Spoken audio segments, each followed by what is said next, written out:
नमस्कार, news India देख रहे हैं आप। आपके साथ मैं हूं चारुल शर्मा। सुबह के 8 बज चुके हैं और हम आपके लिए लेकर आए हैं सुबह की 8 बड़ी खबरें। इन सारी खबरों पर हम इस बुलेटिन में विस्तार से बात करने वाले हैं और इससे जुड़ा हुआ हर अपडेट आप तक पहुंचाएंगे। तो चलिए सबसे पहले आपको वो 8 खबरें बता देते हैं जिन पर आज हम इस बुलेटिन में बात करने वाले हैं। सबसे पहली खबर दक्षिण क्षेत्रीय परिषद की बैठक से जुड़ी हुई है, जहां पर आज गृह मंत्री अमित शाह पहुंचने वाले हैं। इसके बाद दूसरी खबर मणिपुर से है, जहां पर जेडीयू में से 6 में से 5 विधायक बीजेपी में शामिल हो चुके हैं। इसके बाद तीसरी अहम खबर जेडीयू राष्ट्रीय कार्यकारिणी की आज बैठक रखी गई है। चौथी अहम खबर केजरीवाल के गुजरात दौरे से जुड़ी हुई है। आज गुजरात को क्या खास घोषणा कर सकते हैं आने वाले चुनाव को लेकर। उसके बाद पश्चिमी यूपी के दौरे पर है मुख्यमंत्री योगी आदित्यनाथ, इसको लेकर भी बुलेटिन में हम चर्चा करेंगे। उसके बाद आप देखिए बागपत का गालीबाज सिपाही, इसके बारे में भी आपको जानकारी देंगे।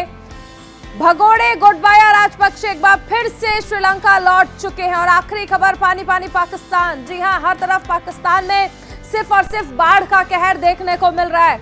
ये 8 बजे की 8 बड़ी खबरें हैं जिस पर इस बुलेटिन में हम विस्तार से बात करने वाले हैं।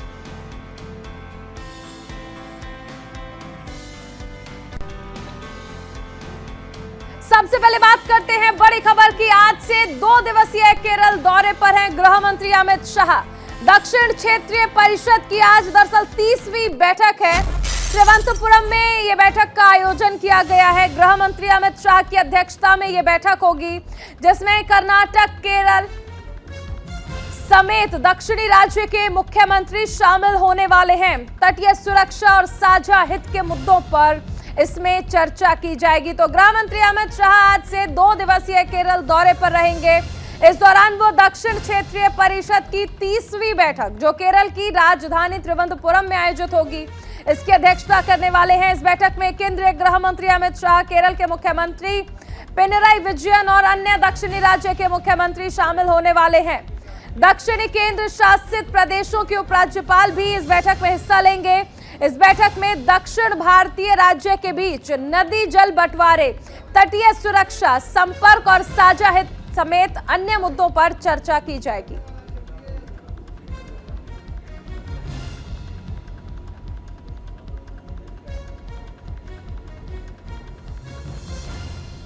आज से 2 दिवसीय केरल दौरे पर गृह मंत्री अमित शाह।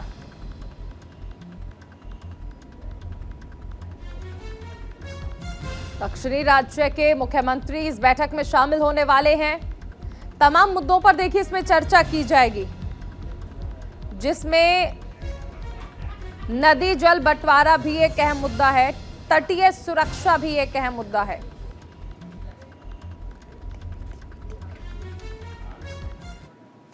गृह मंत्री अमित शाह आज से 2 दिवसीय केरल दौरे पर रहेंगे। इस दौरान वो दक्षिणी क्षेत्रीय परिषद की 30वीं बैठक, जो कि केरल की राजधानी तिरुवनंतपुरम में आयोजित होगी, इसकी अध्यक्षता करने वाले हैं। इस बैठक में केंद्रीय गृह मंत्री अमित शाह, केरल के मुख्यमंत्री पिनराई विजयन और अन्य दक्षिणी राज्य के मुख्यमंत्री शामिल होंगे।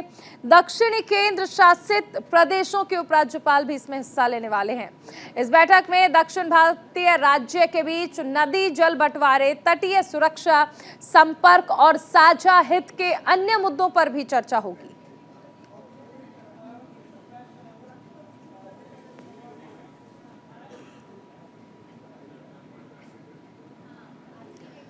चलिए एक और बड़ी खबर आपको बता दें, जेडीयू राष्ट्रीय कार्यकारिणी की आज बैठक होने वाली है। 2 दिन चलेगी राष्ट्रीय कार्यकारिणी की बैठक। लल्लन सिंह की अगुवाई में यह बैठक रखी गई है, जिसमें सभी सांसद, विधायक और राष्ट्रीय पदाधिकारी हिस्सा लेने वाले हैं। मीटिंग में आगे की रणनीति पर चर्चा की जाएगी। जेडीयू राष्ट्रीय कार्यकारिणी की आज बैठक है। दरअसल 2 दिन ये बैठक चलेगी और इस बैठक में आगे की रणनीति क्या होगी, जेडीयू को किस तरह से कार्य करना है, इस पर आगे मंथन किया जाएगा, बातचीत की जाएगी राष्ट्रीय कार्यकारिणी की इस अहम बैठक में, जो कि 2 दिन चलने वाली है। ललन सिंह की अगुवाई में यह बैठक होने वाली है। सभी सांसद, विधायक और पदाधिकारी इस बैठक में हिस्सा लेने वाले हैं। आगे की रणनीति पर इसमें मंथन किया जाएगा।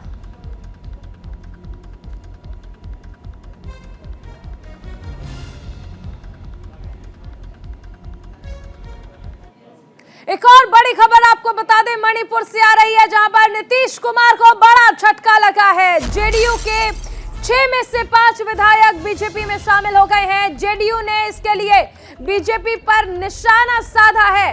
विधायकों के शामिल होने को असंवैधानिक करार दिया है।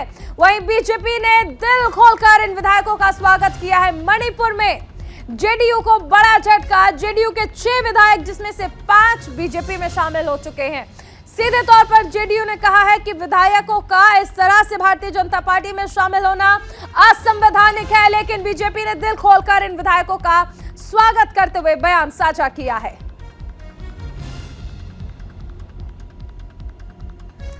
मणिपुर में नीतीश कुमार को यह बड़ा झटका लगा है। 6 में से 5 विधायक बीजेपी में शामिल हो चुके हैं।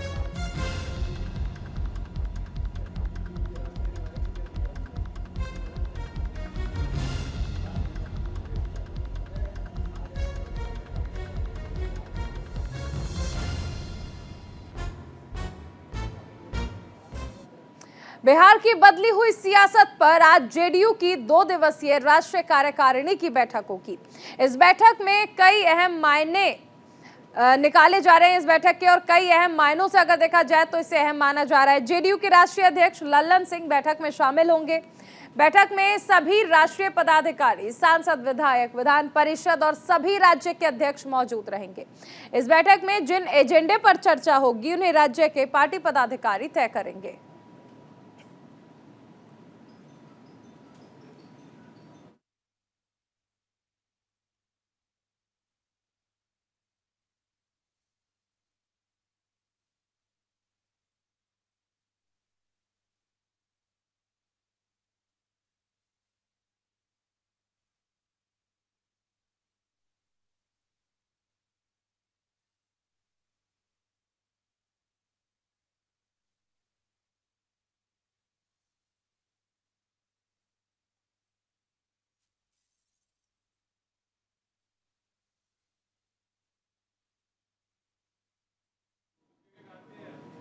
उधर भरतपुर में आयोजित एक कार्यक्रम में ग्लोबल स्तर पर चीन के साथ संबंधों को लेकर केंद्रीय मंत्री वीके सिंह ने बड़ा बयान दिया। उन्होंने कहा कि दोस्ती तो सभी में होती है, लेकिन कोई हमारे देश की तरफ आंख उठाकर देखेगा तो दोस्ती नहीं रहेगी। ये चीन को दो टूक जवाब दिया गया है और कहा गया है केंद्रीय मंत्री जनरल वीके सिंह के द्वारा, अगर कोई भी भारत की तरफ आंख उठाकर देखेगा तो उसे उसका जवाब दिया जाएगा, दोस्ती खत्म कर दी जाएगी। और ऐसा ही एक बयान आपको याद होगा जब गृह मंत्री अमित शाह की तरफ से भी दिया गया, रक्षा मंत्री राजनाथ सिंह की तरफ से भी दिया गया। यानी चाइना को दो टूक स्पष्ट कर दिया गया है कि अब भारत कमजोर नहीं है।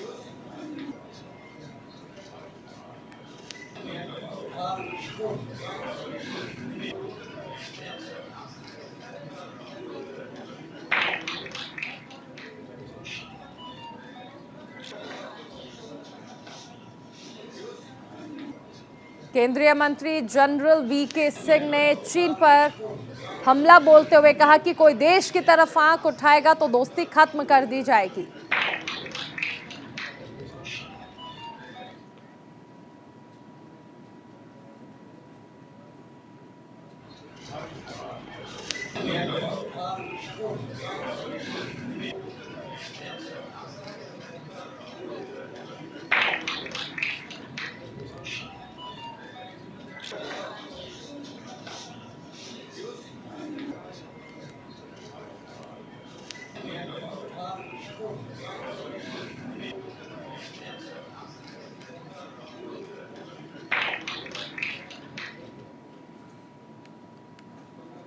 दिल्ली के मुख्यमंत्री अरविंद केजरीवाल के गुजरात दौरे का आज दूसरा दिन है। इस दौरान केजरीवाल गुजरात के सुरेंद्र नगर में सरपंच सम्मेलन को संबोधित करेंगे। आम आदमी पार्टी मिशन गुजरात पर है और इसी के तहत तमाम घोषणाएं यहां पर अरविंद केजरीवाल जी की ओर से की जा रही हैं। आज सुरेंद्र नगर में सरपंच सम्मेलन को संबोधित करने वाले हैं आम आदमी पार्टी के संयोजक अरविंद केजरीवाल। सबसे अहम चीज है, गुजरात जब भी जा रहे हैं अरविंद केजरीवाल नई नई घोषणाएं कर रहे हैं।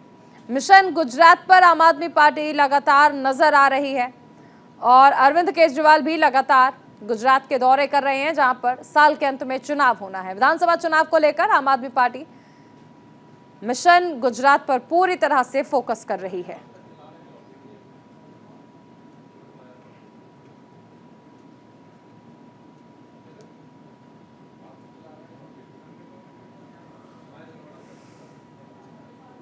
उधर मुख्यमंत्री योगी आदित्यनाथ आज से पश्चिमी यूपी के दौरे पर रहेंगे। मुख्यमंत्री योगी आदित्यनाथ सुबह 11 बजे मुरादाबाद पहुंचेंगे, जहां वो जनप्रतिनिधियों और पार्टी पदाधिकारियों के साथ बैठक करेंगे। इसके बाद सीएम योगी मंडलीय अधिकारियों, जनप्रतिनिधियों के साथ विकास कार्य और कानून व्यवस्था की समीक्षा बैठक में शामिल होंगे। करीब 4 बजे सीएम योगी बिजनौर पहुंचेंगे, जहां वो पुनर्जीवीकरण के कार्यों का निरीक्षण और अन्य विकास परियोजनाओं का लोकार्पण करेंगे।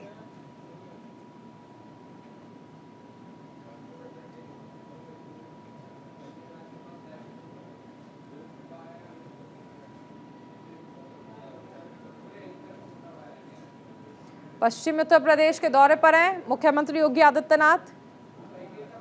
यहां जनप्रतिनिधियों से बैठक की जाएगी। मुरादाबाद और बिजनौर पहुंचेंगे सीएम योगी।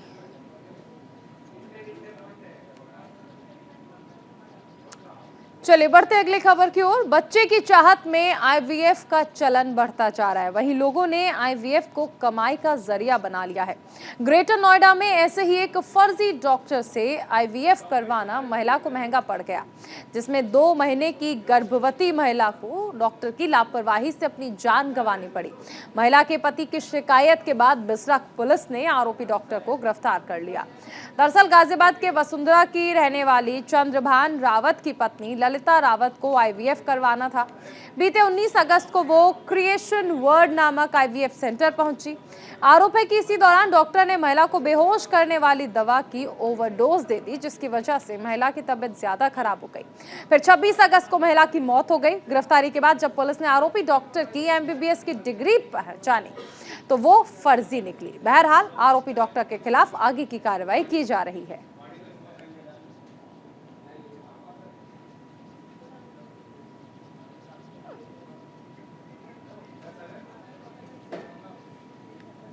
यूपी के बागपत से एक चौंकाने वाला मामला सामने आया, जहां एक मुस्लिम लड़के ने हिंदू परिवार को धमकी दी कि अगर उन्होंने अपनी बेटी को उसके हवाले नहीं किया तो वो पूरे परिवार का सर तन से जुदा कर देगा। इस धमकी के बाद हंगामा मच गया और परिवार के साथ हिंदू संगठन के लोग सड़कों पर उतर आए। इस मामले की शिकायत जब यूपी पुलिस के पास पहुंची तो उसने आरोपी को गाजियाबाद से गिरफ्तार कर लिया। आरोपी का नाम रहीश है और वो गाजियाबाद के लोनी इलाके का रहने वाला है। लड़की के पिता ने अपनी शिकायत में कहा कि आरोपी ने लड़की की कुछ आपत्तिजनक फोटो भी वायरल करने की धमकी दी है।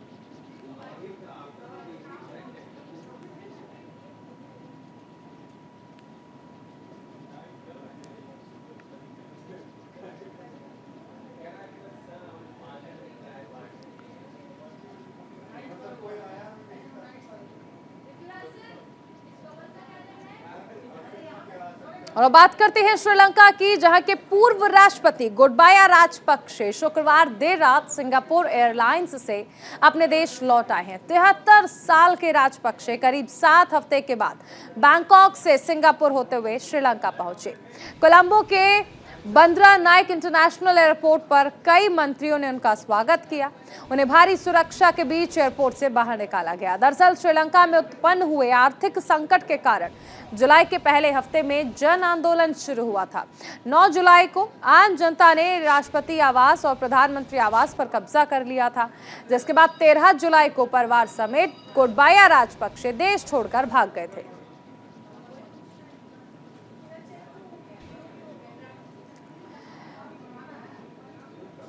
तो श्रीलंका के पूर्व राष्ट्रपति गोटाबाया राजपक्षे अपने देश लौट चुके हैं।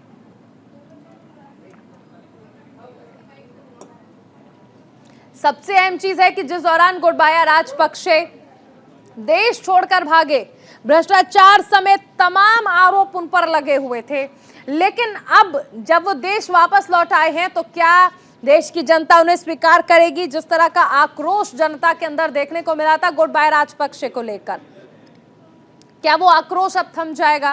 क्योंकि श्रीलंका जिस स्थिति में पहुंचा, जिस आर्थिक संकट से गुजरा, जिस तरह से भुखमरी की स्थिति आ गई थी, देश जिस तरह से दिवालिया हुआ, उसका जिम्मेदार वहां की जनता ने गोटाबाया राजपक्षे, उनके परिवार और सरकार को चलाने की नीतियों को ठहराया था।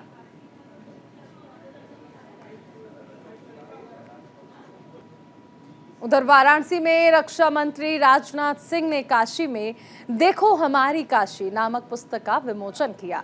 इस पुस्तक को वरिष्ठ पत्रकार हेमंत शर्मा ने लिखा है। वाराणसी के रुद्राक्ष कन्वेंशन सेंटर में इस पुस्तक का विमोचन किया गया। रक्षा मंत्री राजनाथ सिंह के साथ डिप्टी सीएम ब्रजेश पाठक, केरल के राज्यपाल आरिफ मोहम्मद के साथ आरएसएस के बड़े पदाधिकारी, केंद्रीय मंत्री अनुप्रिया पटेल सहित यूपी के कई कैबिनेट मंत्री और विधायक शामिल हुए। इस पुस्तक में वरिष्ठ पत्रकार हेमंत शर्मा ने काशी के तमाम लोगों के घरों के आसपास रहने वाले किरदारों को जीवंत किया है। देखिए, किताब के बारे में मुझे कुछ खास कहना नहीं है। अब तो किताब जनता को समर्पित है और मेरे हिसाब से कोई भी पुस्तक का माई बाप पाठक होता है, पाठक ये तय करेगा। मैंने कोशिश की है कि बनारस के सामान्य जन की नज़रों से इस शहर को देखा जाए और इस शहर का जो सामान्य जन है वही इस पुस्तक का नायक है। इस तरह से ये काशी का जनपक्ष है। देखिए, जिस समाज में, उसके लिए काशी की ज़रूरत नहीं है। पूरे देश में जिस समाज में, जिस कॉस्मोपॉलिटन सोसाइटी में हम जा रहे हैं, उसमें अब धीरे धीरे चीज़ें छूटेंगी और वो यंत्र विज्ञान की वजह से मैंने आपको आज बताया था कि पोस्ट कार्ड से हम स्मार्टफोन तक पहुंच गए हैं। पर यह उस संधि काल की कथाएं हैं। आने वाले दिनों में लोगों को याद रहेंगी, नहीं रहेंगी, वही इस किताब की ताकत है।